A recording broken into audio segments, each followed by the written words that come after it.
Hi everyone, Brianna here. Welcome back and let's have a very real operational conversation today.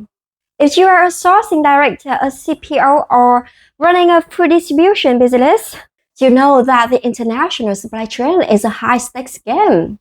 You spend months planning, auditing, and forecasting, but there is one specific phone call that every single one of us address. It's a call from your custom broker saying the container has arrived at the port, but the custom officer is holding it. Now, here's the frustrating part of that scenario. You check with your team, and they tell you that the product inside the box is absolutely flawless. The texture is perfect, and the glaze is exactly right, and the sizing is exactly what you are paid for. Yet, the entire shipment is illegally frozen on the dock. Today, I want to talk about why this happens so frequently in international seafood trade. It isn't about blaming bad suppliers or pointing fingers at specific factories. To be completely fair, it is a systematic challenge that any fast-moving manufacturing environment faces. Is a blind spot where product quality and documentation compliance gap is connected. Let's break down exactly where this breakdown happens and, more importantly, how we can systematically fix it to protect your business. To solve this problem, we first have to understand why it happens in the first place.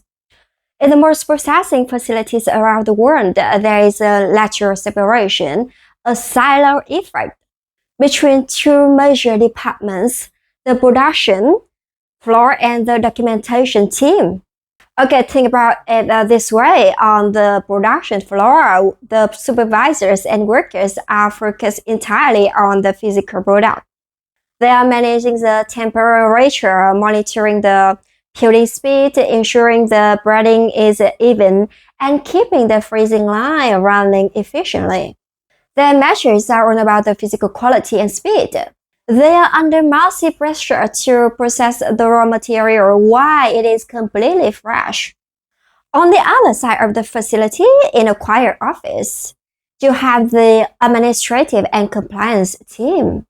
They are responsible for typing the invoices, filling out the health certificates, and organizing the catch certificates or the chain of custody documentation. And here is where the mistake happens. Because global logistics moves at such an incredible pace, these two departments often operate independently. The office team is processing paperwork based on standard templates, while the floor team is making real-time adjustments to the batches based on the raw material coming in that day. In the floor team ships a patch by just a few hours or sourced from a different verified point because of weather conditions, and that tiny ship isn't communicated instantly to the documentation team. And a gap is created, but the paper trail says one thing, the physical product tells a slightly different story. To a port inspector in Europe, even a one-day overlap on a catch certificate or a minor mismatch in a log numbers is an immediate red flag. They don't see it as a minor office typo, they see it as a potential compliance violation, and why the office and the factory try to sort out the details over email or and your deliveries fees pile up, shelf that size are missed, and those delays begin to cannibalize your actual profit margins. So how will you fix this? How do we bridge the gap between the physical conveyor belt and the administrative paperwork? The solution isn't just hiring more QC inspectors to check the boxes. The solution requires a structural change in how we design our processing workflows. In our experience, the most effective way to eliminate this risk is through a process called reverse engineer compliance. Instead of treating documentation as something we fill out After the product is packed into the container, we have to start with the destination port strict requirements and build the paperwork trail backward before the factory machines even turn on. Here is how a synchronized system should actually work in practice. First, before production begins, the compliance team must map out the entire document chain.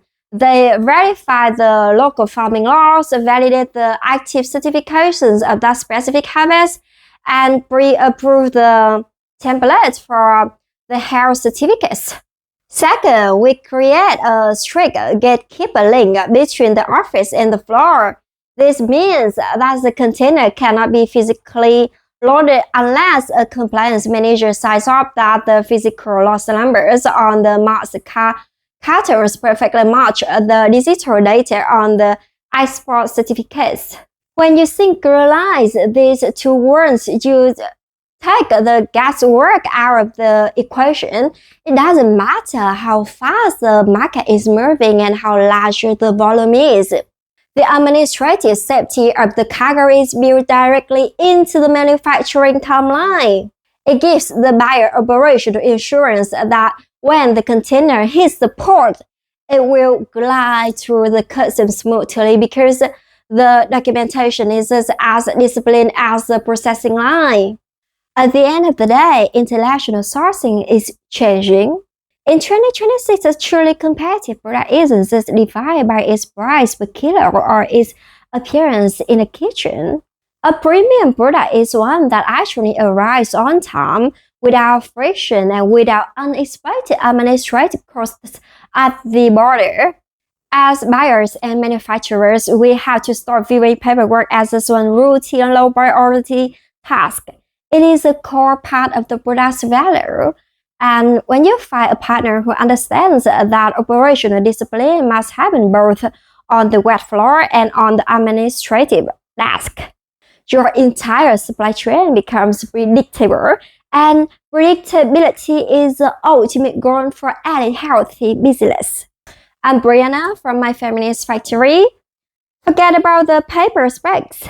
Real quality is proven in the frying pan. And if you are tired of inconsistent products, send me your address. I will send samples straight to your R&D team. Or come to Vietnam and see our production for yourself. It's your call. Thank you so much for your time today, and let's keep your supply chain flawless.